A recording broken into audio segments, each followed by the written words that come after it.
Quem quer ouvir a voz de Deus diz amém. Amém. Irmãos, o tema que eu escolhi, o tema que eu escolhi para essa mensagem é: você acredita na Bíblia? Os irmãos estão aqui? Mas eu não queria esse tema, eu queria que fosse ou vai ou racha. Mas aí, como vocês iam ficar escandalizados, eu peguei e coloquei: você acredita na Bíblia? Mas o certo era esse, ou vai ou racha. Ou seja, eu falei os dois que eu queria falar. E a ideia é essa mesmo, porque a palavra de Deus, ela é viva, ela é poderosa. Mas aqui a gente vai deixando a nossa insegurança, a nossa falta de compromisso, a nossa falta de zelo, uma série de fatores que vão consumindo valores que não poderiam jamais desaparecer de nós.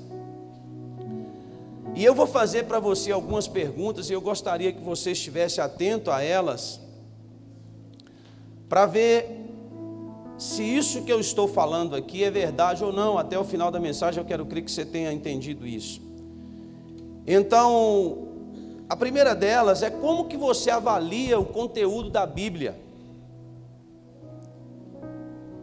Quando você olha para o que é lido, para o que é pregado, você vê e acredita mesmo que o que está aqui é verdade? Os irmãos estão aqui? Você acredita mesmo que o que está escrito é verdade? Você crê mesmo no que está escrito? Que esse livro contém a palavra de Deus, quando ele é lido, ele é a palavra de Deus. Você acredita nisso? Isso é verdade? Então por que você não muda de vida? Por que as coisas que você busca, que a Bíblia fala que é verdade, ainda não aconteceu com você? A minha intenção é te fazer pensar. Levante a mão direita quem acredita que o que está aqui é verdade. Levanta mais alto. Isso, é unânime. Então, se o que contém aqui é verdade, as coisas precisam acontecer em nós, sim ou não? A Bíblia fala de milagres, nós temos que receber milagres. A Bíblia fala de cura, temos que ser curados. A Bíblia fala de prosperidade, temos que ser prósperos. A Bíblia fala de felicidade, temos que ser felizes. Ou vocês concordam comigo que a Bíblia está toda errada? Ah, então ninguém concorda. Ok, se ela está certa, quem está errado aqui? Hello, tem alguém aqui ainda? Então, me responda uma coisa: alguém aqui precisa de um milagre? Tem alguém? 2, 3, 4, 5, 6, 7, 8, 9, 10 pessoas. E você crê em milagre? Amém? E por que você não recebeu ainda?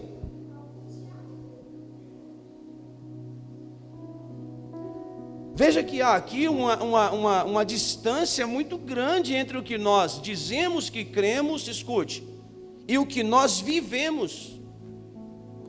Há uma distância muito grande entre o que nós lemos e dizemos que cremos e o que nós realmente cremos. Você precisa de um milagre ou de 1 milhão?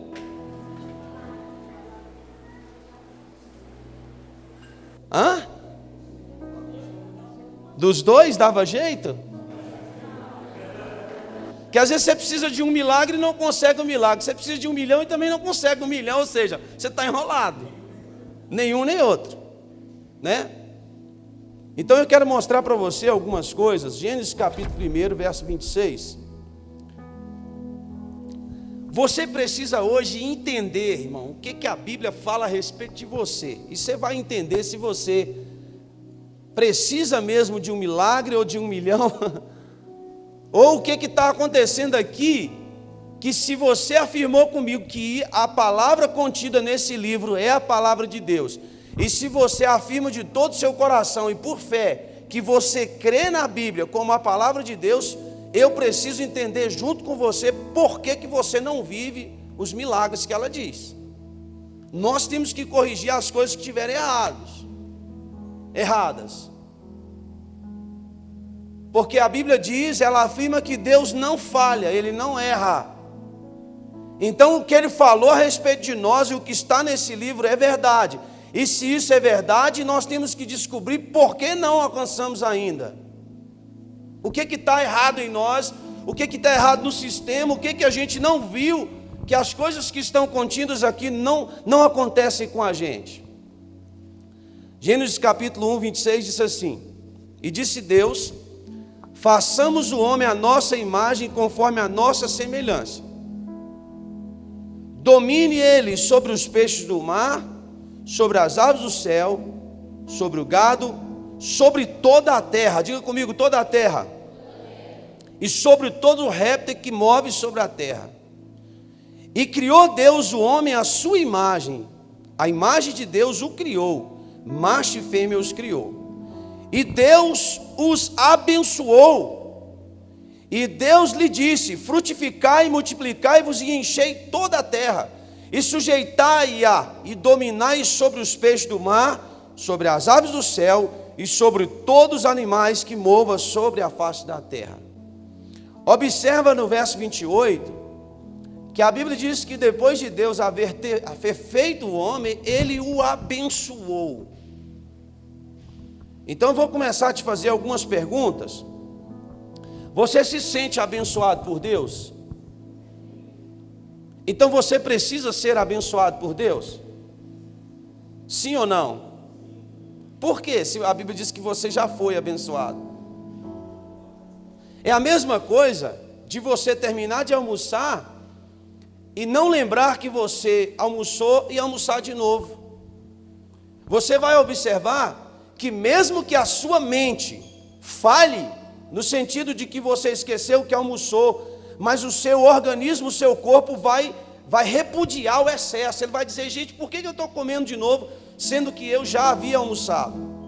O que eu estou tentando te explicar é que não há necessidade de que a bênção de Deus seja replicada sobre nós, se a Bíblia diz que uma vez você foi abençoado. O que está faltando então? É você crer nela, no que está aqui escrito. Não haveria necessidade de que eu repetisse isso para você, se você conhecesse a Bíblia. Por isso que eu falei, ou vai ou racha. Mas é isso mesmo, irmãos, tem que acontecer uma coisa ou outra.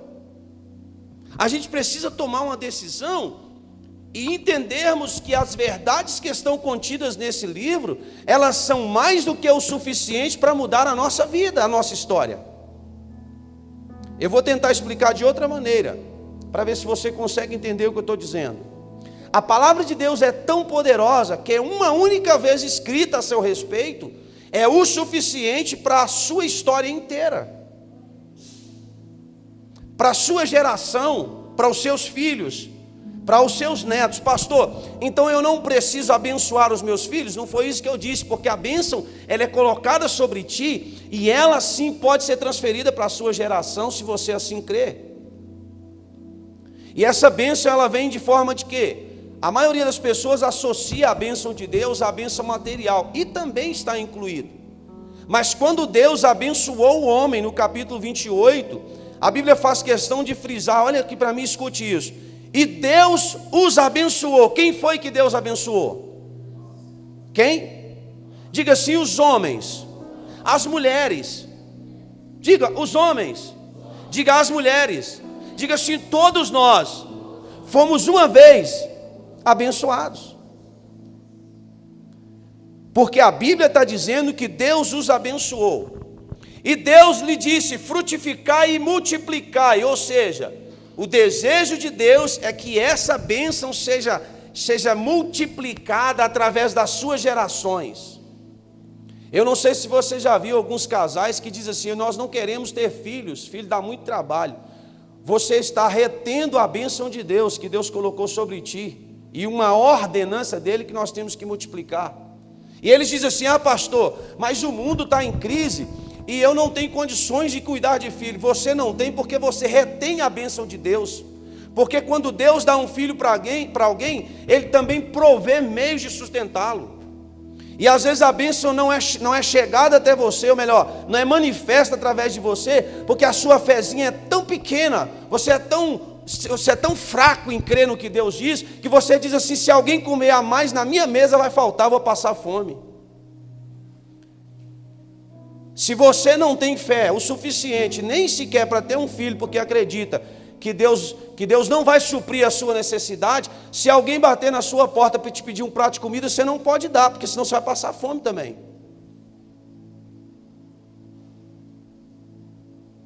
A Bíblia diz que Ele já te abençoou, e você deve multiplicar, você deve gerar, você deve fazer com que essa bênção seja distribuída dentro da sua casa.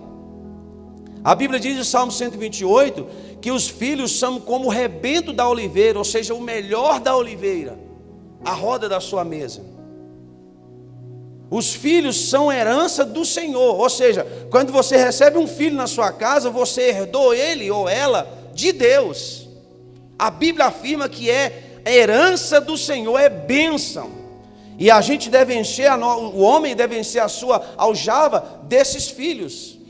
Deve estar rodeado deles, para que a bênção de Deus seja gerada dentro da sua família.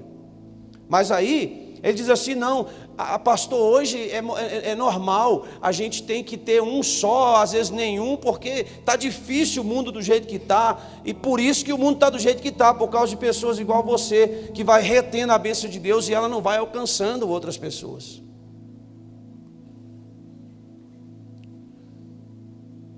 A Bíblia ensina que nós temos que dar frutos e temos que multiplicar. E uma coisa interessante, escute isso aqui: fruto só em si não é o suficiente. A Bíblia diz assim, que o fruto tem que ter semente. Para que serve a semente? Tem alguém aqui? Para que ele seja plantado e que isso venha multiplicar aquela geração.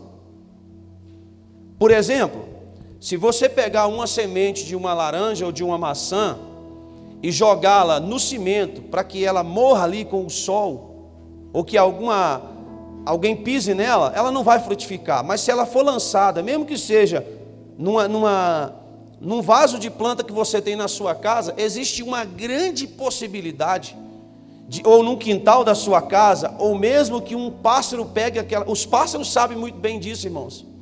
Deus fez algo no intestino dos pássaros, que quando eles comem a semente ela é envolvida por uma substância que faz com que essa semente é germinada mais rapidamente. Foi o meio que Deus encontrou para que as coisas pudessem ser mantidas em toda a terra.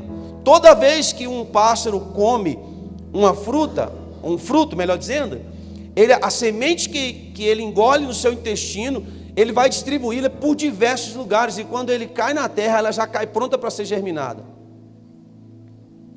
Teve um senhor que viu uma vez num jardim duas plantas iguais, todas as duas com a mesma idade, iguais não, todas as duas com o mesmo tempo que estava plantado na terra, e uma delas estava significativamente menor do que a outra. E o rapaz perguntou por que essas plantas foram plantadas juntas, ou melhor, na mesma época, no mesmo ano, e uma é menor do que a outra. Ele disse: porque uma foi o homem que plantou, a outra foi os pássaros. Quando o pássaro ingere a semente e passa pelo seu organismo, algo que Deus fez, a semente é envolvida por uma substância que aumenta a sua força para que ela possa germinar na terra. Ou seja, as aves entenderam isso, as sementes entenderam, e elas cumprem rigorosamente, sem desobedecer a ordem de Deus de multiplicar. Aí vem o ser humano, que é a imagem e a semelhança de Deus, e diz: não, eu vou fazer diferente, a partir de agora, eu que vou ditar as regras, lá em casa não haverá filhos. Quantos casais eu já vi dizer para nós, eu pergunto para eles, vocês já estão com 2, 3 anos de casado, não vão ter filhos? Não, pastor, só com uns 15 ou 20 talvez. E normalmente o que acontece com esse tipo de casal? O dia que ele decide ter, a madre está fechada, e aí ele não pode mais, porque a Bíblia diz que existe tempo de Deus para tudo embaixo do sol. Mas nós estamos muito novos, eu não vou casar porque não dá para manter a minha casa, não dá para manter os filhos. Irmãos, eu falo isso e repito, tudo que eu tenho hoje, inclusive a mulher e os meninos, foi depois que eu casei. Um solteiro para prosperar é muito difícil. É um princípio. A Bíblia diz: deixará o homem seu pai e a sua mãe, unir-se-á a sua mulher, ambos serão uma só carne. E Deus abençoa esse projeto, e ali eles prosperam, porque o frutificar é um princípio de Deus. E nós dizemos, nós cremos na Bíblia, mas eu não tenho coragem de casar ou de ter filhos, porque eu não sei se eu vou conseguir mantê-los. Você não tem coragem, você não acredita em Deus, é isso que acontece. Você diz que acredita, mas na prática não.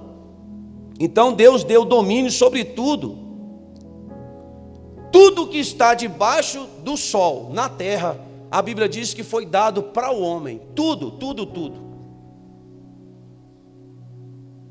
O ouro que foi escondido, a prosperidade, as melhores frutas que tem na terra, as melhores roupas que existem, as melhores casas que se possa morar, tudo Deus deu para o homem que Ele abençoou.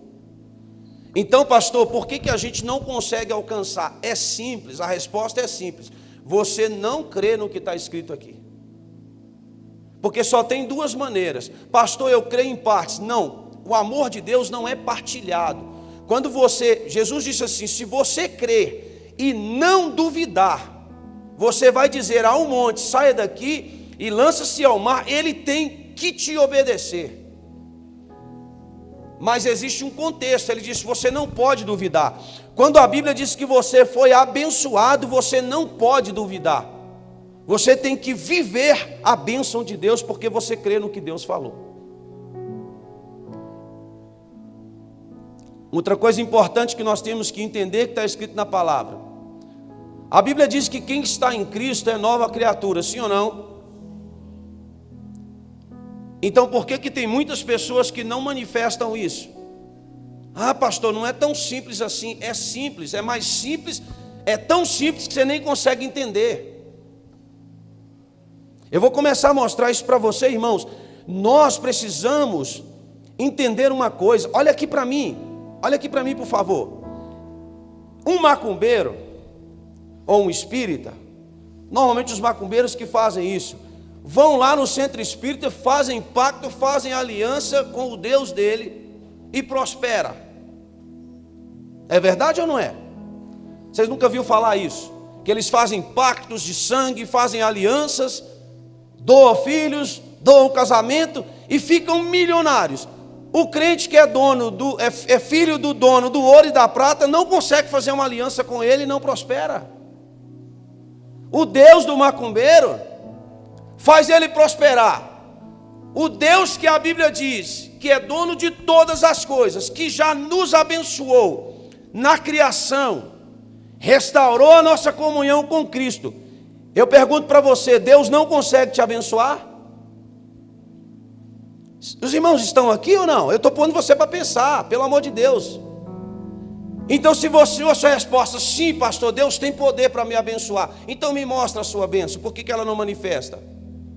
Por que os macumbeiros fazem aliança com Satanás e rapidamente prospera? Nós fazemos aliança com Deus e não mudamos de vida. Tem uma coisa errada aqui. Deus está falhando, sim ou não? Vocês estão com medo até de responder. Deus está falhando, sim ou não? Quem falha aqui? Só tem dois.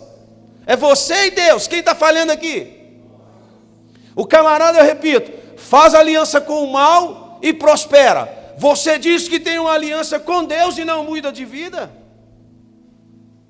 Irmãos, essa Bíblia diz que o maior dos espíritos habita em você. Existem vários, mas o maior deles, que é o Espírito Santo, que é o Espírito de Deus, habita em você. Ou seja, você era para ser um super-homem ou super-mulher. Em tudo, em toda a sua maneira de viver. Se isso é verdade, não é assim que a Bíblia diz? Quem está aqui? A Bíblia diz que o Espírito Santo habita em nós. E se o Espírito Santo habita em nós, onde devem estar as melhores ideias?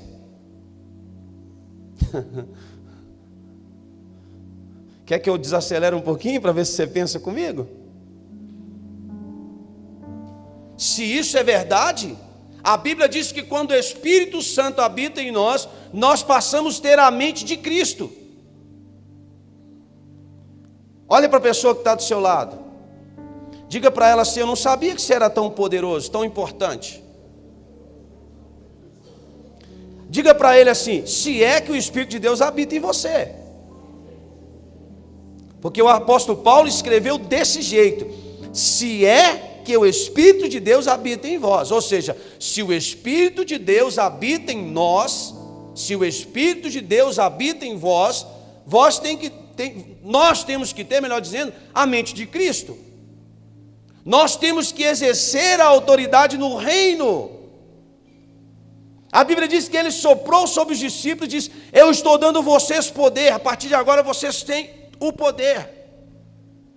Eu estou dando vocês autoridade. Mas nós, como crentes, olhamos para uma palavra e dizemos que cremos nela, mas não cremos de verdade. Porque se crêssemos de verdade, as coisas tinham que mudar.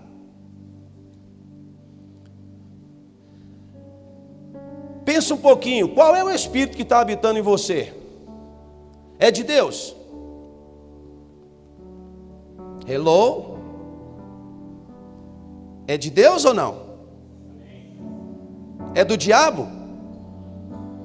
Que não é do diabo, você tem certeza que não é. Mas quando eu pergunto é de Deus, você fica em dúvida. Existem quantos? O Espírito que habita em você é do diabo? Sim ou não? O diabo não tem vergonha de falar não, tá? Se tiver alguém com o Espírito dele aqui, vai manifestar na hora, dizer: sou eu mesmo que estou no comando. É o Espírito de Deus que habita em você, sim ou não? Vocês estão começando a ficar um pouquinho mais forte. Teve uma voz bem aguda aqui dizendo sim. O maior dos espíritos. Pastor, isso é meio... É isso. A Bíblia diz que habita em nós. Nós fomos feitos templo do Espírito Santo de Deus. Ele nos constituiu aqui na terra autoridade, representantes do seu reino. A Bíblia diz que ele nos abençoou em glória, e fomos feitos para o louvor e para a glória de Deus. Ou seja, tudo o que acontece em você ou através de você na terra é para que o nome de Deus seja glorificado. Quando você retém o entendimento daquilo que a Bíblia diz, você está atrapalhando que Deus seja glorificado na terra. Quando uma bênção é manifesta através de ti, porque a Bíblia diz em Gênesis 1:28, que ele nos abençoou, e quando ela é manifesta, o nome de Deus é glorificado. Quando você traz uma criança aqui para ser apresentada, o nome de Deus é glorificado. Quando você diz eu não quero ter filhos, você atrapalha que o nome de Deus seja glorificado. Quando você vem testemunhar o que Deus te deu, entendimento para conquistar nessa terra, e que manifesta através do seu trabalho, das suas conquistas, o nome de Deus é glorificado. Quando isso não acontece, você impede com que o nome de Deus seja glorificado. Diga comigo bem forte: é muito importante. Bem forte, diga: é muito importante que eu entenda para crer. Porque crendo, diga: porque eu crendo, as coisas que estão escritas serão verdades na minha vida. E tudo, diga: e tudo que eu conquistar será para que o nome de Deus seja glorificado. Deus é glorificado quando a gente está cheio de dívidas. Pastor, mas a Bíblia diz que a gente tem que passar por provação. Onde está escrito isso? Ontem eu desfiz um monte de versículos numa reunião de homens, um monte de versículos bíblicos que eles tinham na cabeça deles que não tem na Bíblia. A Bíblia diz que no mundo nós vamos ter aflições. Sim, essas aflições não estão ligadas às coisas que você precisa para se manter vivo aqui, porque a minha Bíblia diz assim, olha o que a Bíblia diz. O pessoal lá diante de Jesus diz assim: vocês que são maus, são homens do coração ruim, de dura servir, sabem dar boas coisas aos seus filhos, Quanto mais Deus, que é Pai, que está no céu, ou seja, Deus sabe dar boas dádivas. A Bíblia diz que Deus sabe dar bons presentes. Mas a nossa confiança nele, a nossa confiança real nele, ela não é vista aos olhos nem aos seus e nem dos homens. Ou seja, é uma fé fajuta, de ouvir falar. Quem aqui quer mudar de vida hoje? Você precisa de mudança? Alguém aqui precisa de mudança? Quer a senha? Quer o código? Quer aprender? Sim ou não? Vocês não querem, senão eu vou mudar o assunto. Quer ou não quer? Primeira coisa, irmãos, você precisa acreditar de todo o coração em tudo que está escrito aqui. Eu estou te ensinando como que você vai mudar de vida, ok? É essa a aula para hoje. O que você quer aprender? Quer mudar de vida? Então eu vou te dar a senha. Primeira coisa, a partir de hoje, você precisa crer em tudo que está escrito aqui. Eu vou repetir. Para que você possa ter uma vida nova, você precisa crer em tudo que está escrito aqui, sem exceção. Jesus uma vez foi levado pelo Espírito Santo no deserto para ser tentado pelo diabo. Jesus, conhecedor da palavra, Satanás não conseguiu derrubá-lo. Tem muitas pessoas que são enganadas porque não conhecem a verdade. Eva, no princípio, Satanás chegou para ela e disse para ela assim: mas o que está escrito é mesmo assim? De certa forma ele pôs uma interrogação na cabeça dela. Está escrito assim: quando você comer do fruto, você se tornará conhecedora do bem e do mal. E ela não tinha cabeça para pensar e fez o que fez. Destituiu toda a humanidade da glória de Deus por uma falta de raciocínio. Você precisa crer no que está escrito na íntegra na Bíblia. Pastor, mas e quando as coisas dão erradas? E quando eu tropeço? E quando eu caio? Provérbios capítulo 24, verso 16 diz que o justo pode cair 7 vezes, ele vai se levantar de novo. É uma verdade bíblica a respeito de você. Se você é justo, escute aqui para mim, por favor, olha aqui para mim. Você não tem que preocupar se as coisas deram errado. Você tem que ter a certeza que aquele que é poderoso vai te levantar de novo.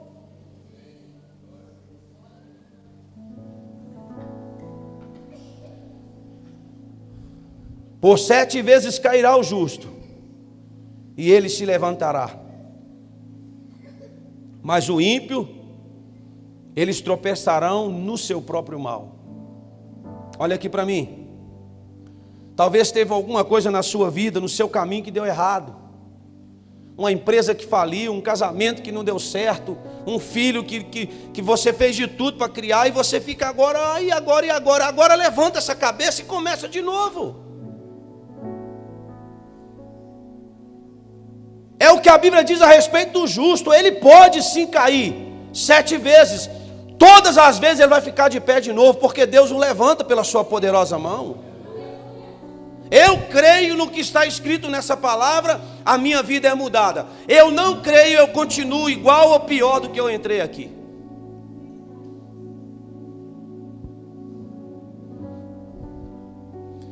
Se você estiver dizendo no seu coração que crê hoje e for verdade, irmãos, 2020 será o melhor ano da sua vida. Mas você tem que crer de todo o seu coração. Sabe por quê? Porque se você ficar enrolando você mesmo, enrolando você em conversa fiada, dizendo que crê e não é verdade, não adianta. Agora, se você tem dificuldade de entender isso, então você tem que falar com sinceridade para Deus. Dizer: Deus, eu sempre fui mentiroso, hipócrita. Eu não tenho conseguido acreditar em nada do que está escrito aqui. Abra o meu entendimento então, se isso é verdade. E aí você vai ver o que Deus vai fazer com você. Mas vai deixando passar 1 ano, 2 anos, 3 anos, 4 anos, 10, 20, 30, e a vida é a mesma em tudo. Lembra que eu falei do tema? Vamos falar junto? 1, 2, 3, ou vai ou racha? Tem alguém aqui? 1, 2, 3, vamos lá?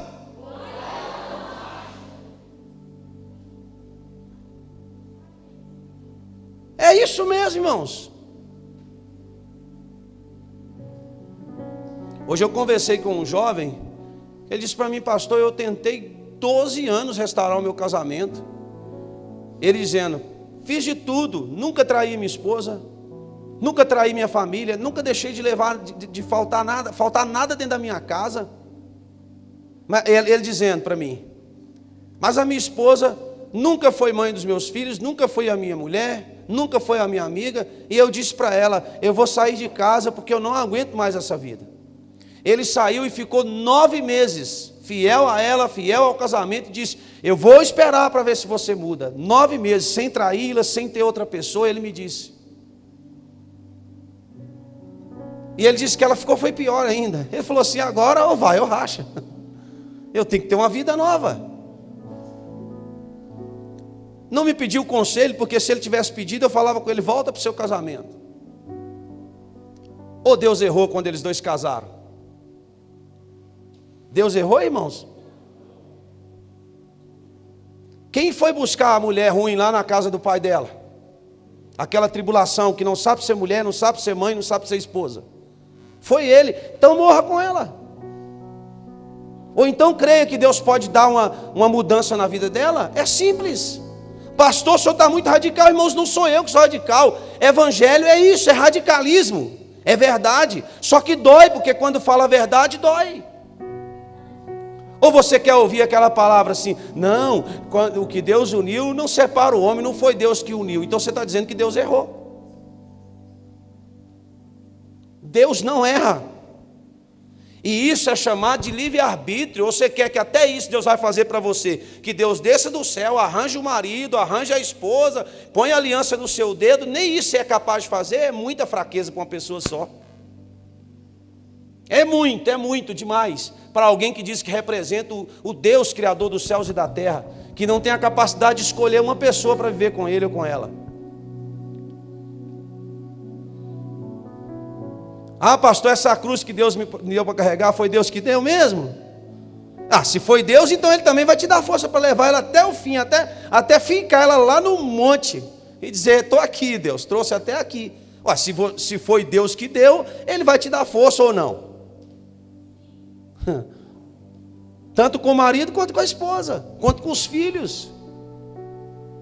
Esses dias eu vi uma senhora com um filho deficiente, e ela lutando, e eu acho interessante esse tipo de pessoas, que eles também não gostam muito de ser ajudados, e de que você fica com dó deles, e eu acho que eles estão certos. Porque o dia que Deus sabia que aquele menino com deficiência, com síndrome de Down, ou com autismo, ou com o que for, com um tipo de deficiência que atrapalha o convívio social de uma pessoa, Deus sabia que aquela pessoa teria aquele filho. Deus também sabia, mais do que suficiente, capacitá-la para suportar. A Bíblia diz que ninguém é provado além do que seja capaz de suportar. Não.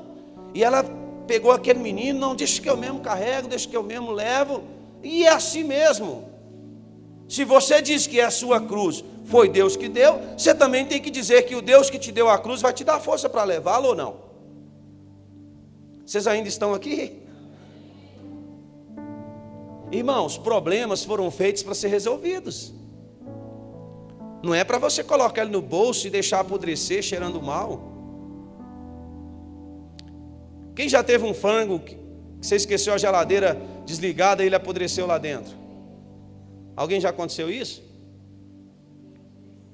É terrível. Eu aluguei um apartamento que eu tinha uma vez, era para uma empresa, e eles foram embora e deixou um frango dentro da geladeira. A CEMIG cortou a luz e tal, porque eles também foram embora, e quando eu cheguei já estava lá aquilo. Eu tive que jogar a geladeira fora. Não tinha ninguém que lavava aquilo. Se você esqueceu alguma coisa que estragou a sua vida, você tem que tomar uma decisão. Ah, mas era uma geladeira. Jogue fora se for preciso, irmãos. Você vai conviver com aquela carniça dentro de sua casa a vida toda? Ou troque as peças que foram afetadas, mas tome uma decisão. Quando o Mateuzinho era menor, Mateus dizia assim: eu vou vomitar. Pronto, já era, o carro já estava uma benção. E nós compramos um carro novo, fomos fazer uma viagem para a praia, passando por Ponte Nova, tem um posto que chama Touro Sentado. A hora que o Mateus viu o touro, ele disse, eu vou vomir, mais nada. Eu tive que vender o carro, acredita? O carro estava novinho, e o carpete estava com os poros abertos, e ele fez a festa. A gente levou no lava-jato, tirou o tapete, lavou, mas quando o sol batia no carro, aquela tribulação ressuscitava. Eu disse, não, eu não vou conviver com isso. Levei o carro lá em Belo Horizonte, perdi um dinheiro e vendi. Eu falei, não vou ficar reclamando, ficar falando toda hora, não vou ficar, eu vou me livrar dessa tribulação. Tem coisas que a gente tem que tirar, irmãos, do meio do caminho.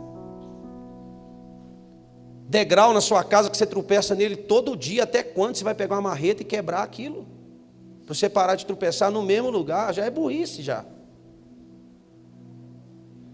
Oh meu Deus, oh meu Deus, o quê?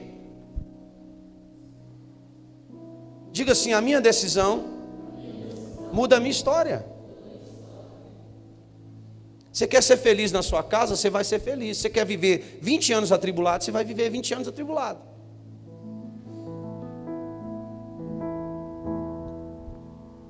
Isso não depende de oração de pastor. A oração, irmãos, que é feita aqui, a gente faz a oração pelos necessitados, são necessitados. Coisa que você consegue resolver, nem venha buscar oração. A não ser que seja a necessidade de tomar vergonha na cara. Aí você tem que vir.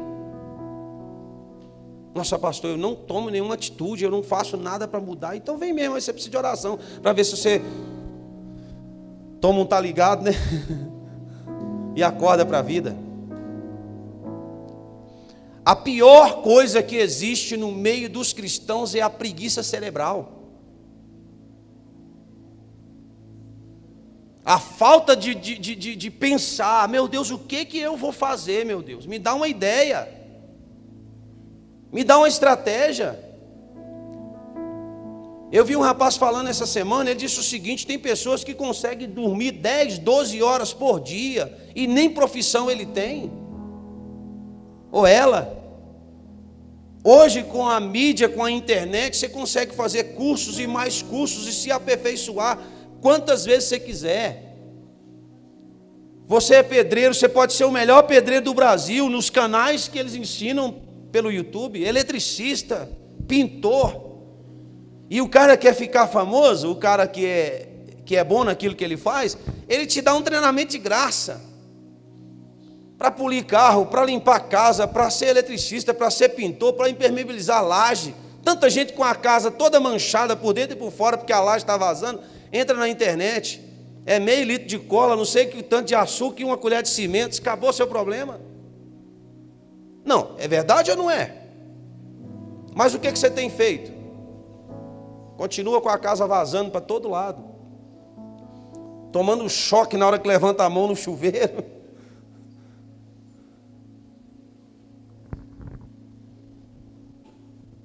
Eu vou ensinar a vocês, irmãos, uma coisa muito simples. Quantas pessoas aqui de verdade creem em Jesus? Vou te dar a chance de aumentar esse amém, tá bom? Os que estiver morto aí, você dá para ele ressuscitar agora, em nome de Jesus. Quantos de verdade que estão aqui creem em Jesus, diz amém? Amém. Agora até os mortos falaram, glória a Deus. Agora, sem distorcer o contexto da mensagem, eu quero saber de verdade, quantos de vocês precisam de um milagre?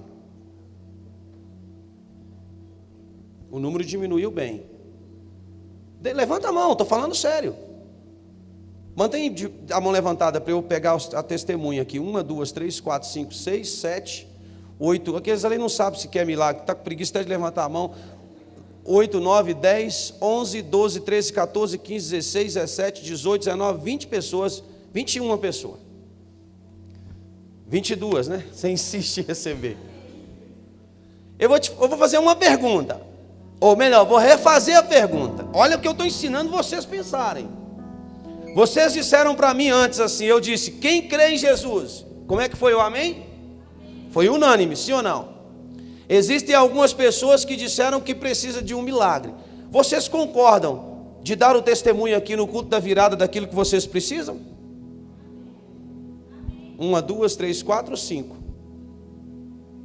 É porque os outros não precisavam. Eu creio, então eu vou dar o testemunho, porque não sou eu que faço o milagre. É Jesus que faz para que o nome dele seja glorificado. Mas nem coragem de contar você tem. Para que ele vai te dar um milagre para o nome dele ser glorificado? Se você morre de timidez, se você morre de vergonha, você não precisa de milagre. Você precisa de misericórdia, de dó, de compaixão. É totalmente diferente. O Pai vai te abençoar de misericórdia de você. Não é para que o nome dele seja glorificado, porque você não tem coragem de falar dele.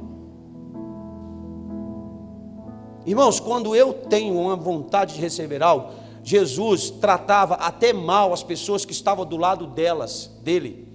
Ele disse para uma mulher assim, a mulher diz assim, olha, a minha filha está precisando e tal, e me ajuda. Ele disse, eu não vou tirar da comida da mesa para dar para os cachorros, falou para ela. E ela disse, mas os cachorros também precisam de comer. Insistiu, e ele disse, como é que eu não abençoo uma pessoa dessa? Teve um outro que chegou para Jesus e disse assim, olha, se o senhor quiser, o senhor pode limpar a minha lepra. Irmãos, até para pedir, você tem que ser convicto que você quer receber. Agora vamos fazer uma análise aqui. Vocês que levantaram a mão, as 22 pessoas, e eu estou ajudando vocês. Se você quiser ficar ofendido, o problema é seu. Eu estou ajudando você a mudar de vida. Olha o que eu estou te ensinando. Nós vamos avaliar agora na sua mente se você precisa de um milagre ou se você precisa mudar alguma coisa na sua vida. Ok? E se for milagre, para que o nome de Deus seja glorificado e você seja abençoado, Jesus vai fazer. É assim que eu creio. Agora, se não for milagre, você vai fazer o que você tem que fazer e você vai dar o testemunho do mesmo jeito, para que Deus seja glorificado. Por exemplo, o seu milagre é que você precisa pagar uma conta, uma dívida. Um exemplo. Jesus comprou alguma coisa lá no nome dele, fiado. Ele assinou o cheque sem fundo. Então você não precisa de um milagre, você precisa de negociar a dívida e pagar ela, nem que seja em 50 vezes. Isso não é milagre. Isso é negócio, tem que resolver. Pastor, a minha situação é diferente. Eu tenho uma situação na justiça, já foi feito tudo e estou sendo injustiçado. Preciso de uma intervenção de Deus. Você precisa de um milagre. Eu tenho uma enfermidade que eu já tomei os remédios que o médico indicou todos e eu continuo com ela. Você precisa de um milagre. É simples. A gente precisa fazer uma avaliação, irmãos, para quando você chegar diante de Deus, aprenda isso, por favor. Para você pedir a Ele um milagre e que Deus seja constrangido ao ponto de não poder dizer não. Porque a Bíblia diz que a palavra dele não cai por terra. Se ele diz que te abençoou, você está abençoado. Se existe algo que está impedindo que chegue em você, ele vai repreender. Mas você precisa chegar diante de Deus com equidade, com justiça, equilibrar as coisas. Porque se é uma situação fácil de você fazer, você tem que fazer. Mas se for algo que você não pode fazer, Deus vai fazer um milagre para que o nome dele seja glorificado. É assim que funciona.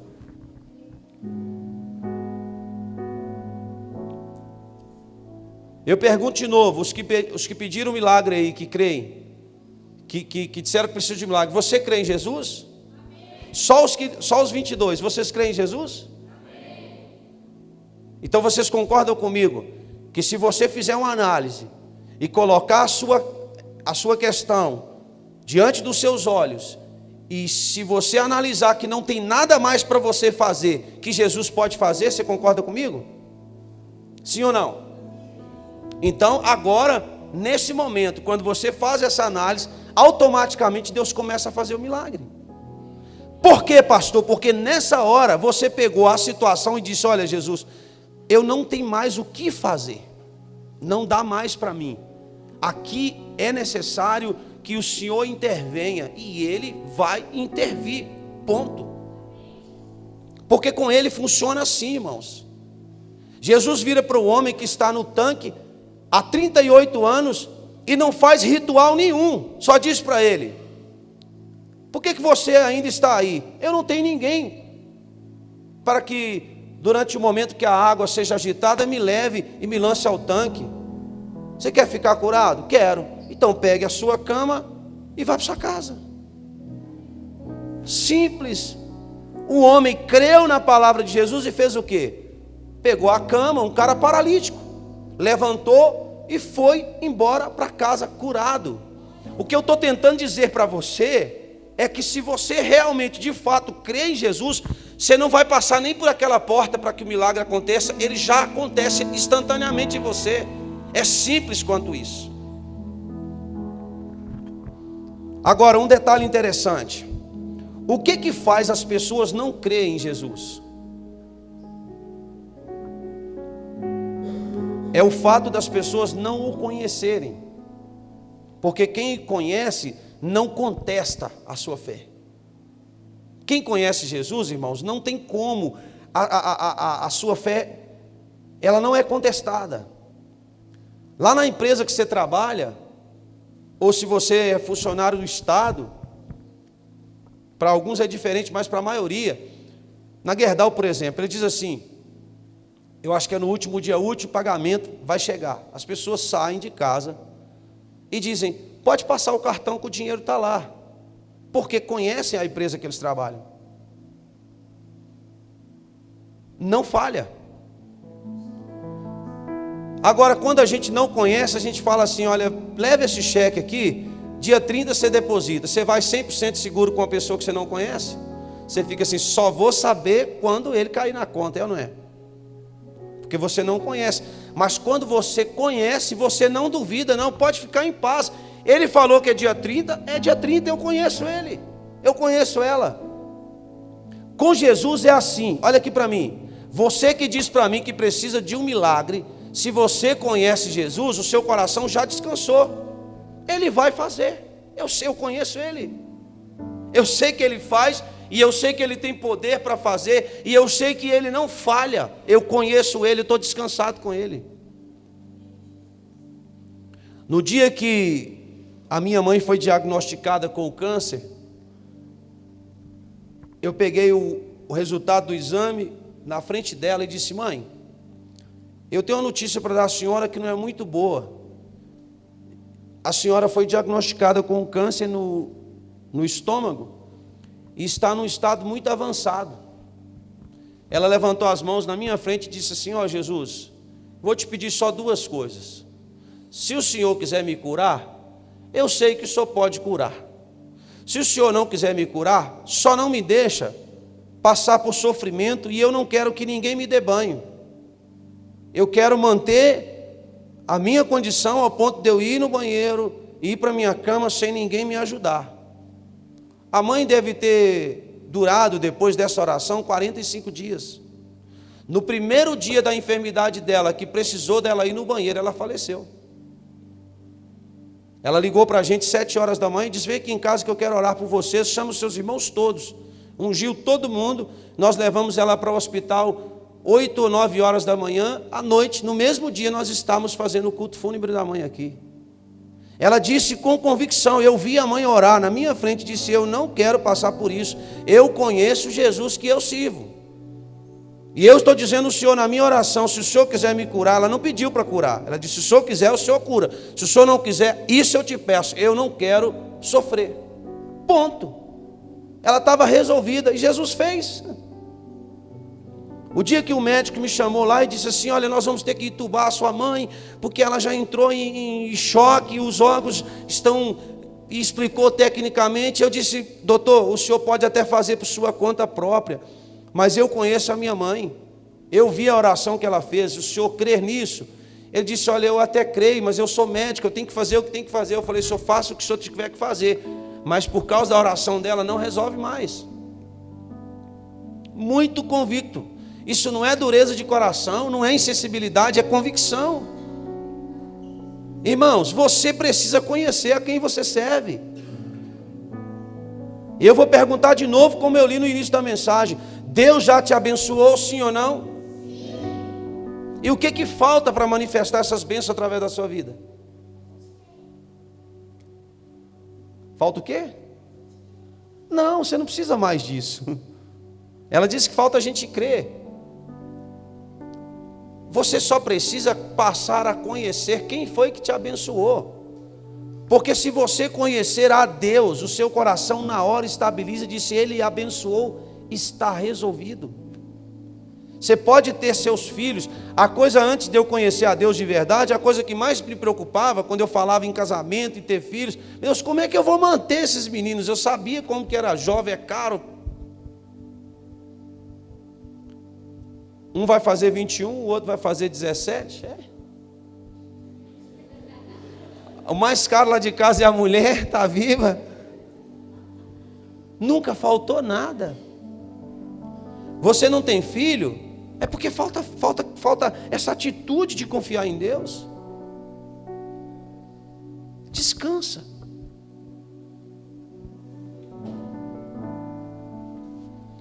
Olha o que é a diferença de alguém que crê. A Bíblia conta uma história, eu já preguei isso aqui, de um homem que chamava Naamã e que ele estava leproso.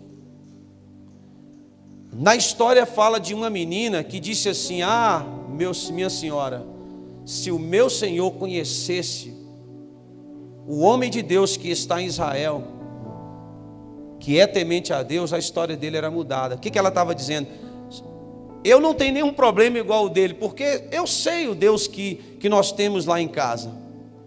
Se ele soubesse, ele não era mais leproso. Naamã disse: então eu quero conhecer. E foi lá. E voltou para casa. A Bíblia diz que a pele dele era igual de um bebê.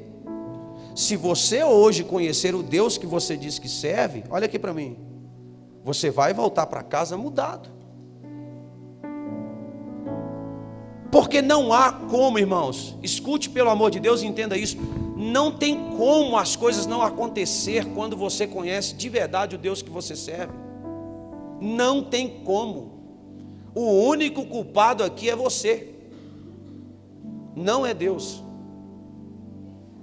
Não é culpa de Deus. Deus não mudou. Ele é o mesmo ontem, Ele é o mesmo hoje e Ele será o mesmo. Ele continua tendo o poder nos céus, na terra e embaixo da terra. Tudo está sujeito a Ele.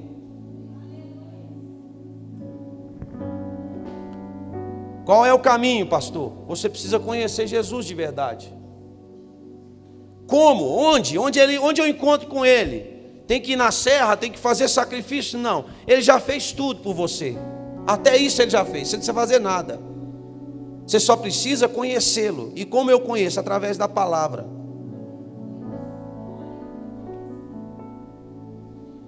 Você não quer procurá-lo, por isso você não encontra. Vocês dão muita sorte que eu não sou Deus, porque eu ia ser ruim demais com vocês. Vocês estão caçando milagres, vocês não querem nem me procurar. Vocês dizem que confiam em mim, não lê nem a minha palavra.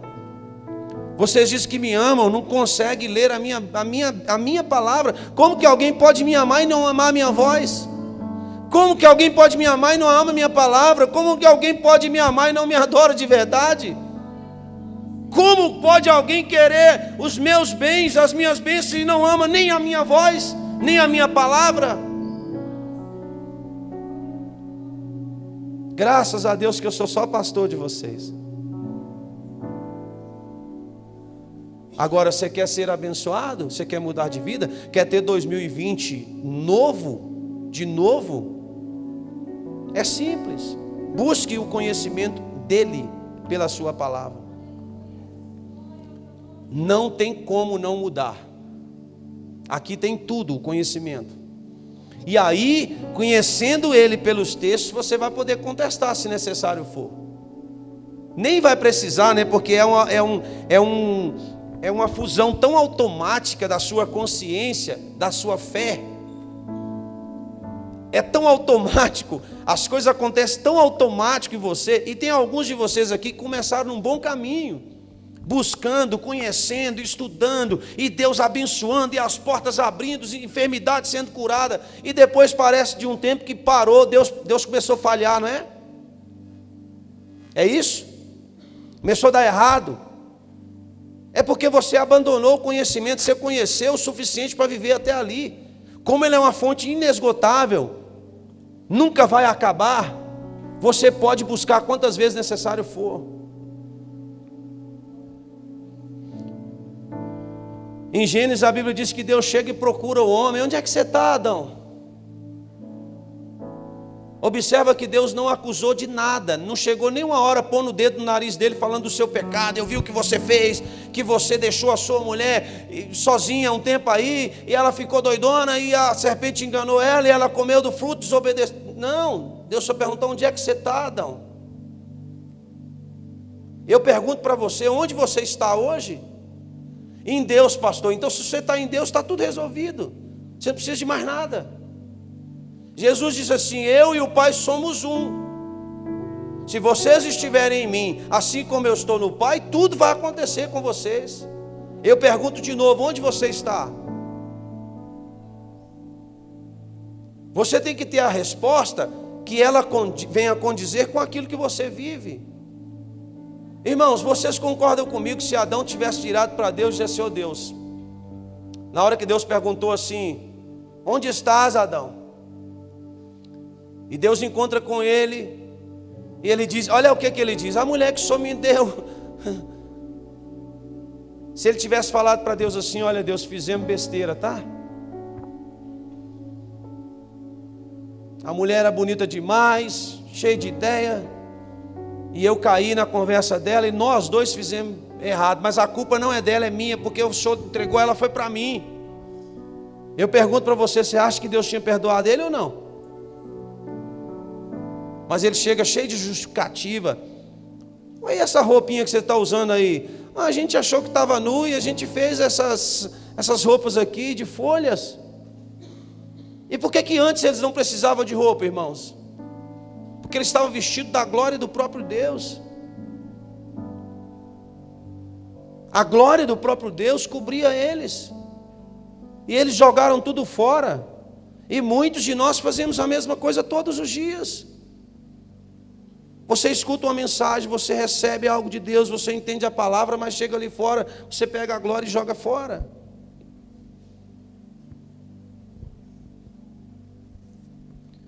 Não há nada, irmãos, aqui do que Deus tenha nos dado que seja em vão. Escute uma coisa: tudo o que temos foi feito para a glória de Deus. E eu cada vez mais, eu tenho observado isso, a Eliette vai concordar comigo, eu creio, que depois que eu tenho falado desse assunto, Deus tem botado as pessoas na minha frente para provar isso. Eu falei ontem na reunião dos homens que eu tive ali em Congonhas: veja se esse Deus pode abençoar alguém que age assim.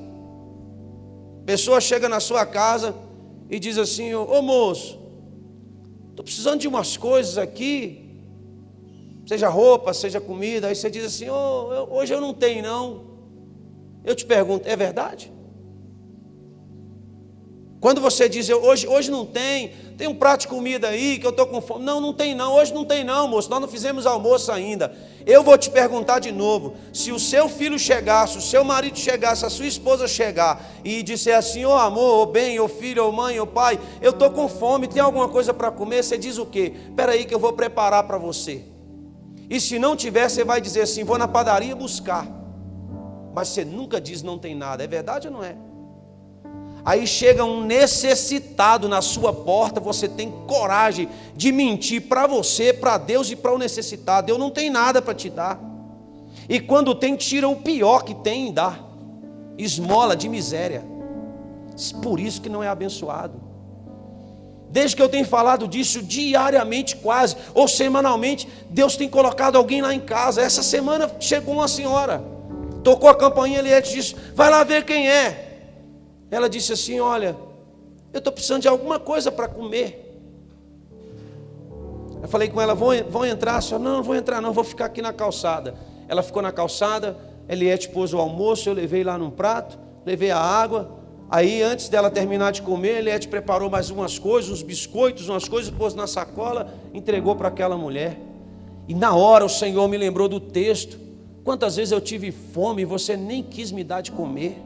Você já parou para pensar que pode ser que não seja aquela própria pessoa que esteja ali?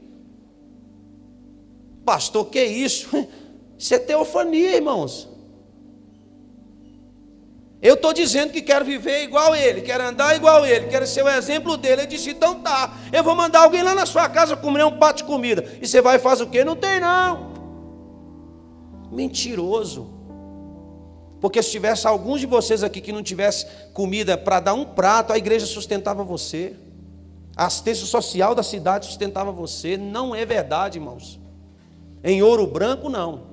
Os crentes dessa igreja aqui, não acredito.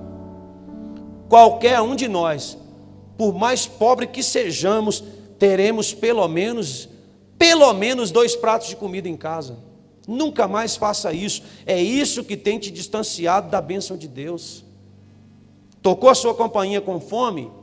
Se você não confia, está a mulher sozinha em casa, tem que ter prudência, está correto. Se tiver um marido, não tem problema abrir a porta também não. Marido é bom para brigar. Se for ladrão, ele põe para fora. É, maridos? Meu Deus, eu ponho. Você que esse bração aí, Sid Clay. Eu deixo entrar. Não tem perigo não. Defenda a sua casa. Agora chega alguém e toca a campainha. Eu nunca queria, Deus me livre e guarde, estar no lugar daquela pessoa, irmãos. E você vira e diz, eu sou filho de Deus, eu já fui abençoado em glória, mas aqui em casa não tem nem um prato de comida para te dar, miserável. Isso é ser abençoado? Nunca mais faça isso. Outra coisa que eu disse para eles lá, sabe uma das coisas que atrapalha demais vocês desfrutarem da bênção de Deus? Você comete uma infração de trânsito, por exemplo. Aí você pega o canhoto lá para justificar a multa. Não, vou recorrer dessa multa, porque a velocidade que eu estava não era tão 190 não, era 187. Nunca mais faça isso. Diga, ó Deus, guarda o meu pé, me dá dinheiro para pagar agora. Pague, trabalhe e pague, parcela a multa. Mas não fique inventando, mentindo para você mesmo. São essas misérias de economias que têm te feito viver em miséria. São elas que têm te mantido em miséria. O apóstolo Pedro disse para Ananias e Safira assim, você não precisava ter dado oferta aqui. Você podia ter deixado guardado lá, era seu. Por que você disse que ganhou tanto e na realidade era outro tanto? Sendo que se você tivesse guardado era seu, e se você tivesse doado era seu, Deus não estava te pedindo nada. O problema não é não dar, o problema é dizer que ganhou tanto e ganhou tanto, a mentira. É isso, é achar que engana Deus, e aí é uma conjectura, tá? Se a torneira já estava só pingando, ela vai ser fechada, vai acabar é o resto. Agora, se ela estiver pingando e você for justo, Deus vai abri-la sobre ti. As comportas do céu serão abertas sobre vós. Se você está falido hoje, a culpa não foi de Deus. Não é culpa de Deus. Você está endividado, não é culpa de Deus. Se você não tem um bom emprego, não é culpa de Deus. Nós estamos fazendo um treinamento esses dias aí, que até com qualquer coisa que você fizer, você consegue ganhar 20 reais. Qualquer coisa, vender latinha. Não, dá mais de 20. Pensa para você ver. Lavar um carro. Não, dá mais de 20, é uns 30. Se aspirar então, chega uns 40. É ou não é? Guardar carro ali no estacionamento. Dá mais de 20. Nem que seja de misericórdia. Vamos ajudar esse crente miserável aí, para ele não morrer de fome. Dá mais de 20. E tem gente que diz assim, eu não tenho 20 para dar de esmola, eu não tenho 20 para dar de oferta, eu não tenho 20 para dar um hambúrguer para o meu filho, eu não tenho 20 para levar a esposa para comer um pastel, que dois pastéis é 14. se for de queijo. Aí o cara ter coragem de dizer que não tem, irmãos. Vocês estão me entendendo, sim ou não? Mais ou menos. Você jamais vai conseguir mudar de vida se hoje você não fizer um compromisso de conhecer Deus através da Bíblia. Não vai mudar. Tá? Eu disse para vocês aqui, dei as dicas para vocês. Eu sou um cara abençoado. Vocês vão ser obrigados a testemunhar a meu respeito. Vocês vão ver com esses olhos carnais seus aí o que Deus vai fazer na minha vida. Alguns dizem amém, outros dizem misericórdia. O problema é seu, Deus vai me abençoar. Vai abençoar não, já me abençoou e ela vai manifestar nessa terra, em nome de Jesus. E se você quiser acompanhar, põe o cinto, porque nós vamos correr, tá? É assim que a Bíblia ensina. A Bíblia diz: onde você colocar a planta do seu pé é possessão sua. E você tem que mudar a sua mentalidade nesse sentido. Tem que mudar, para que manifeste aquilo que Deus quer através de você, que Ele seja glorificado. Ser aposentado, ela tem que ser o suficiente para te manter. Pastor, mas é um salário. Tem um economista que diz que se você guardar 10 centavos por dia durante a sua vida, você vai ter 1 milhão na sua aposentadoria. Ele provou, fez as contas lá, as correções e tal. Guarda durante a sua vida, a perspectiva de sua vida, você vai ter 1 milhão de reais. Quantos de nós aqui temos 1 milhão de reais guardado? Levante a mão, não, para você não ser assaltado. Estou falando sério. É Deus que errou? Não. Levanta a mão direita assim. Deixa eu te ensinar uma coisa. Levanta a mão direita lá em cima. Diga assim: Deus. Mas diga com fé, diga: Deus, pelo que está escrito na tua palavra, o Senhor já me abençoou. Muitas vezes eu falhei, coloquei culpa no Senhor, mas agora eu estou levantando a minha mão como um ato de fé, para que o Senhor me ajude a levantar da minha inércia, das minhas falhas, e que eu seja uma pessoa diferente, para que o seu nome seja glorificado nessa terra, através da minha vida, da minha casa e da minha família. Diga assim: Deus, eu não serei mais motivo de escárnio, de vergonha do seu nome nessa cidade, nessa terra, porque a tua palavra diz que o teu Espírito habita em mim, e que eu sou filho de Deus. E se eu sou filho de Deus, a partir de hoje eu estou me levantando como nova criatura, para glorificar o teu nome em toda a minha maneira de viver. Diga assim: na minha casa, no meu casamento, com os meus filhos, no meu trabalho, na minha cidade, por onde eu andar. Diga assim: eu farei tudo que for necessário para que o seu nome seja glorificado. Diga: Deus, me perdoa, porque eu tenho te envergonhado, vivendo uma vida que não é a vida que o Senhor fez para mim. A partir de hoje, eu vou fazer tudo o que cabe a mim, para que o seu nome seja glorificado. Diga: Deus, fortaleça o meu braço, fortaleça a minha vida e me mantenha de pé, para que o Senhor seja glorificado na minha vida. Diga assim: a partir de hoje, eu não quero mais viver em miséria, viver doente, viver triste, porque não é isso que a palavra do Senhor diz a respeito de mim. Diga assim: eu estou me levantando na força do teu Espírito que habita em mim, para que o seu nome seja glorificado na minha vida. Diga assim: os meus filhos não vão passar fome, porque o Senhor é o sustento da minha casa. Diga assim: a minha casa nunca vai faltar o pão à mesa, porque a tua palavra diz que não vai faltar. Diga assim: Deus, me ajuda a crer mais em ti, a ler a tua palavra, para te conhecer e continuar te conhecendo todos os dias da minha vida. Digam amém. Talvez você nunca fez essa oração na sua vida, você fez hoje. O Espírito do Senhor está me impulsionando a te levar a essa direção. Agora eu quero que você fique de pé e mande embora todo espírito de preguiça, de falta de ânimo. Em nome de Jesus, você tem que reagir.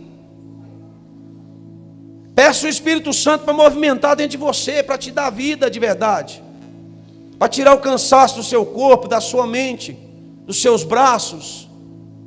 As habilidades que Deus te deu tem que ser colocada em prática. A inteligência que Deus te deu tem que ser colocada em prática. E isso foi nos dado para que a gente possa prosperar nessa terra. Quem diz amém? Os homens mais ricos da terra, irmãos, os mais ricos da terra, nem formados em faculdade são. Aí eu te pergunto, se eles não são estudados ou escolarizados, como dizem, igual nós, por que eles estão milionários e a gente não? Falei isso com a Salete ali agora. Nos Estados Unidos tem história de vários homens milionários que quebraram e estão ricos de novo. O presidente Donald Trump faliu 3 vezes. A fortuna dele foi avaliada agora em 3,4, acho que é trilhões ou bilhões, sei lá, eu sei que é muito dinheiro. Por que o cara faliu 3 vezes e ainda é um dos mais ricos do mundo? E a gente nem rico ficou ainda? O Deus dele é diferente do nosso. Eu falei isso com a Salete. Eu observo muito essa questão, porque a bênção está sobre eles, ela precisa cair sobre nós. Olha aqui para mim. Essa semana, eu ia até trazer o vídeo para mostrar para vocês. O presidente nosso da República disse publicamente: eu aceito Jesus aqui na minha casa. Eu quero que ele tenha liberdade aqui dentro. Aí um monte de crentarrão falso, mentiroso, vai para a internet. Será que aceitou Jesus mesmo? Eu pergunto, tem 10 anos que nós estamos orando aqui para Deus salvar o nosso presidente. O dia que o cara resolve aceitar Jesus, vem os incrédulos e diz, será? Ô incrédulo! Eu chorei na hora e disse, glória a Deus, Senhor. Se ele falou de coração, sustenta-o. Se ele falou de boca para fora, faz a sua palavra entrar no coração dele e mantém a salvação na casa dele. Irmão, você sabe o que vai ser desse Brasil quando o presidente, o governador, o prefeito, os vereadores, os professores disserem, nós servimos ao Senhor? Você já tem noção que os seus netos, que os seus filhos serão os mais abençoados da face da terra? Eu não sei precisar, mas eu acho que eu não estou enganado no que eu vou te dizer, que eu não me lembro de ter ouvido falar que tenha um presidente que seja crente. Eu não me lembro. E nem simpatizante do Evangelho. Aí a turma do Lula, mas o cara vai lá e faz aliança com Satanás e você fica prostrando diante dele.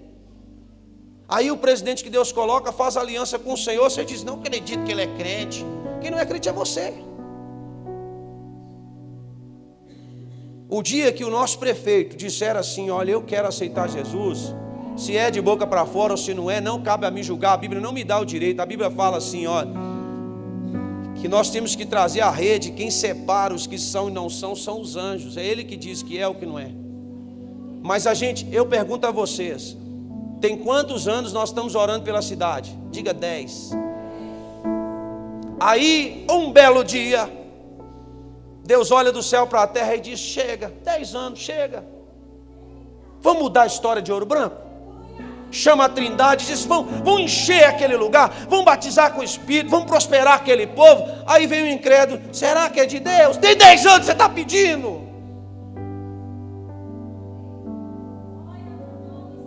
Eu tenho dito isso, irmãos, Às vezes a gente fica falando, fala comigo Deus, aí Deus resolve falar num dia diferente, com a palavra meio diferente, meio doidona, e vocês falam, será que Deus está nesse negócio? É o dia que Deus resolve falar do jeito dele, e você não entende nada, porque não tem conexão. Pastor Hélio falou na quarta-feira aqui, a voz do Senhor é como voz de Jesus, é como voz de muitas águas. Quem já foi numa cachoeira muito grande? Quem já foi? Levanta a mão quem já foi. Eu acho que eu já fui na maior do que a que vocês foram. Quem já foi comigo já entende. Lá em Foz do Iguaçu. Eu até falei com os irmãos aqui na porta. Imagina a Serra de Ouro Branco todinha derramando água. Foz do Iguaçu é desse jeito.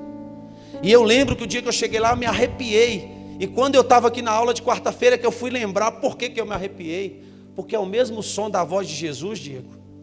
A Bíblia diz que a voz dele é como o som de muitas águas.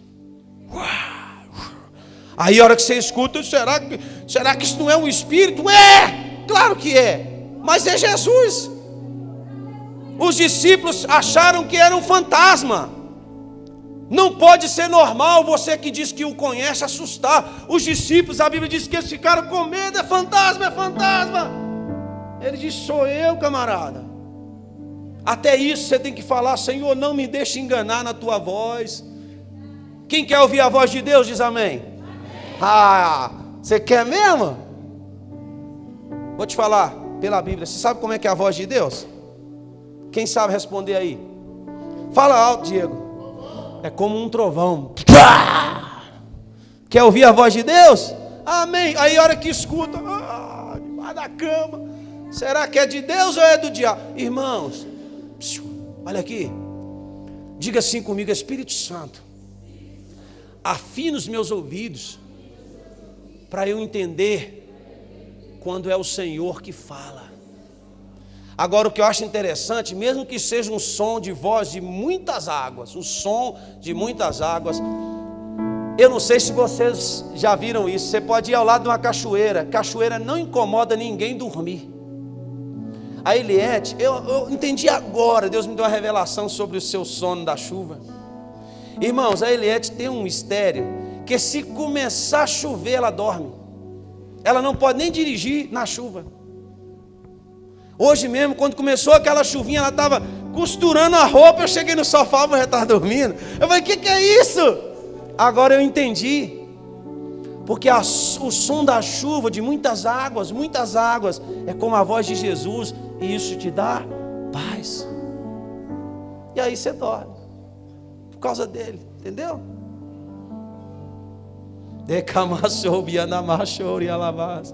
É verdade, irmãos. E a gente fica querendo entender. O Espírito do Senhor está te falando, você quer entender? Eu estou te explicando através da mensagem. Pelo amor de Deus, irmãos, entenda isso, por favor. A gente fala assim, eu estou pedindo Deus para falar comigo. Aí, Deus, eu vou falar com esse cara hoje. E isso eu aprendi um dia com um pastor que chegou para mim lá em Portugal. Vocês não são velhos não, segura a onda aí que eu já vou orar por vocês. Fica de pé um pouquinho. E ele disse assim, olha, Paulo, você não tem muito mais tempo para fazer muitos seminários. E eu nem contei para ele de onde eu tinha vindo. Eu vou orar por você, para sua esposa aqui nesse quarto, para Deus abrir o seu entendimento da palavra, das coisas misteriosas dele, porque você não vai ter tempo mais de estudar, você está muito corrido. Eu estudei depois, tive a oportunidade, mas eu observei, irmãos, que tem algumas coisas que eu abro, e eu até comento com a Eliette, e às vezes eu vejo eles falando, e disse, eu já tinha visto esse negócio. Deus vai lá no seu subconsciente, no filme eles falam que é déjà vu, sabe? E vai lá no seu subconsciente e coloca. Deus me deu um mistério recentemente, que daqui a um tempo vocês vão saber, é muito profundo. E a gente fica dizendo, fala comigo, Deus está falando com você, cara. Deus está abrindo seus olhos hoje, Deus está abrindo seu entendimento hoje. Você tem que aproveitar essa oportunidade e essa palavra. Quem precisa de milagre tem que sair com ele. Quem precisa de cura tem que sair curado. Quem precisa de uma ideia nova tem que sair com ela. Dizer: Senhor, se o Senhor está nessa palavra, eu vou sair daqui mudado hoje. A fé é radical, irmãos. Jesus vira para um cara e diz assim: você quer ficar são? Você é cego? Quero. Cuspiu no chão, fez barro, passou no olho dele. Olha a receita que Jesus usa. É normal? Leva lá na policlínica um cara cheio de barro o olho, eles vão fazer lavagem. Não, Jesus falou: agora vai lá e lavra no tanque de Siloé e volta, você vai voltar curado. Não fica caçando explicação e mensagem. Creia somente e sai daqui mudado. É simples. Amém? Eu queria pedir vocês para dar as mãos, fechar os corredores aí.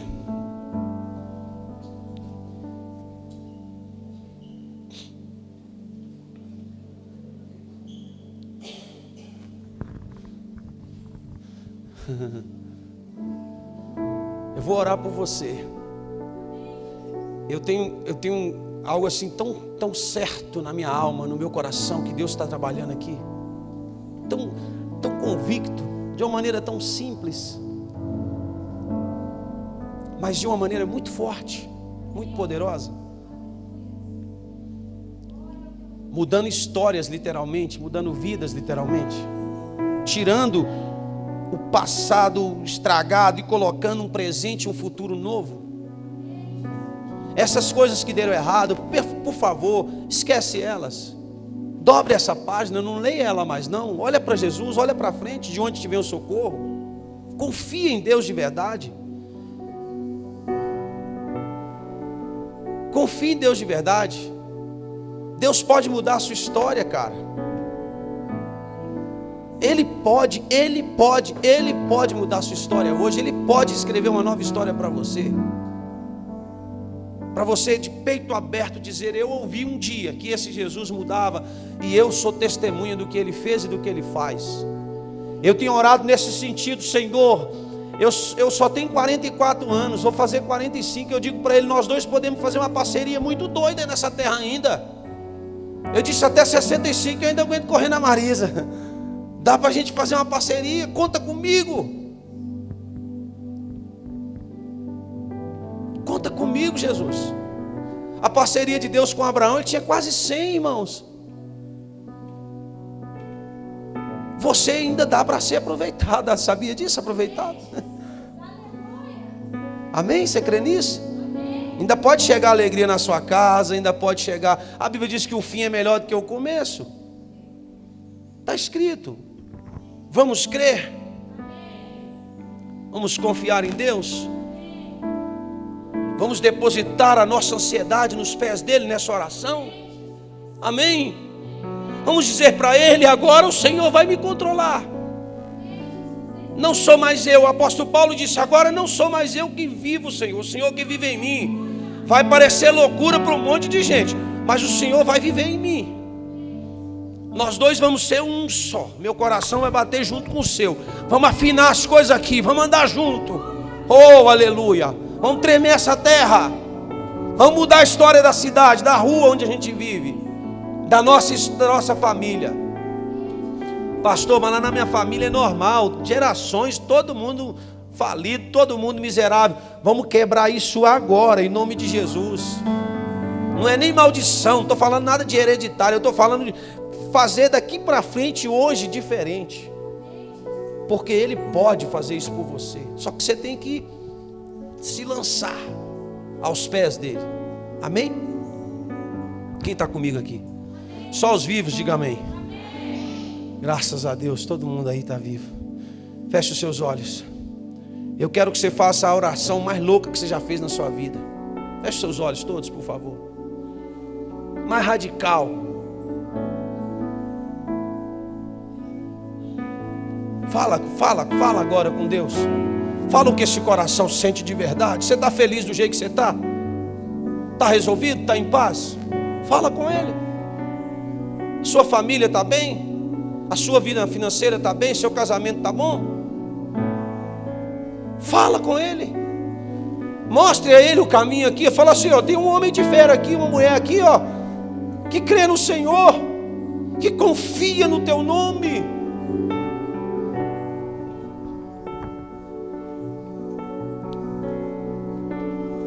Ah, pastor, mas e se alguém ouvir o que eu vou falar, meu irmão? Se você estiver preocupado com quem vai ouvir, você não vai mudar mesmo, não. Abra o seu coração, rasga o seu coração. Os 22 que disseram que precisa de um milagre, mostre a ele aí que você precisa.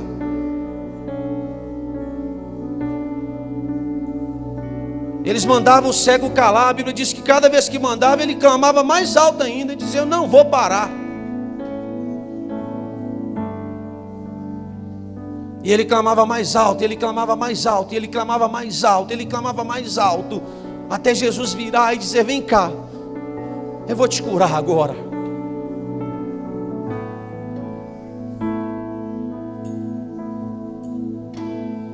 Inclua a sua família, inclua os seus filhos, inclua a sua esposa, inclua o seu marido, inclua a sua igreja, inclua a sua cidade.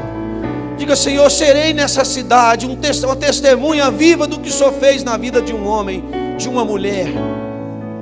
Diga isso. Deus, em nome de Jesus eu oro por eles e os abençoo, porque não há nada mais a dizer além daquilo que eles disseram. Aqueles que não tiveram preguiça de abrir a boca para dizer ao Senhor a verdade, eu te peço nessa oração que o Senhor contemple os lábios deles e responda para a glória do teu nome. Em nome de Jesus oramos. Digam amém.